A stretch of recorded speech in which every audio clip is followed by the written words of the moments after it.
Coyotes. In our area, wild coyotes still roam and come into our yards.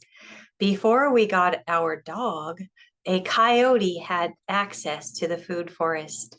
Our entire gopher, squirrel, and rabbit population disappeared when we had regular nightly visits from a coyote. Coyotes are excellent food forest companions. Our old friend, the coyote, was fantastic at keeping the gophers in check. He ate every gopher, rabbit, and squirrel we had, except the ones that stayed inside our fenced-in garden.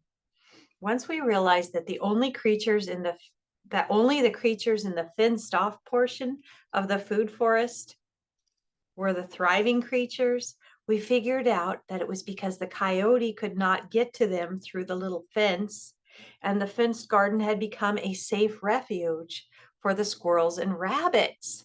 Isn't that amazing? So that's when we took down the middle garden fence, and the coyote finished cleaning out all the gophers and squirrels. Yes. Yeah, they would. Oh, it was amazing. So I wrote a poem for the coyote. I called him or her the dear dog. Let me count the ways we love our coyote, dear dog. It looks like a combination of a deer and a dog, and it is dear to my heart. It eats rabbits, squirrels, and gophers from our garden. No more need to build separate fences around our seedlings or netting over our fruit trees. Since the day it ate a crow, the crows became afraid to return to our garden. It eats grasshoppers right out of the air. I got it on video how the coyote even caught a grasshopper in midair with his jaws. I'll try to add that in here. It eats fallen fruit from under the trees. Like it would, yeah, thus keeping the grounds clean. When spoiled nectarines and apricots fell from the tree, the deer dog ate the fruit and spat out the clean seeds back onto the field. It never appears during visits from our human guests. It sleeps outside under a tree and guards the premises 24/7 for incoming animals that might otherwise be devouring the plants.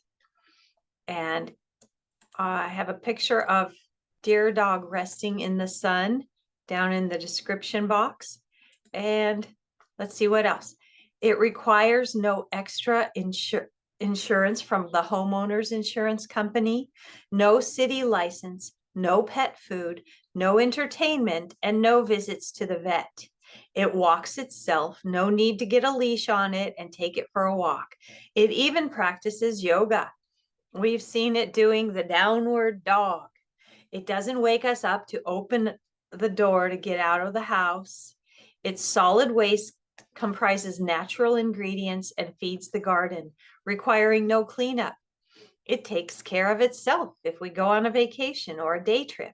If a coyote comes into your garden, remember our story and be glad for its help.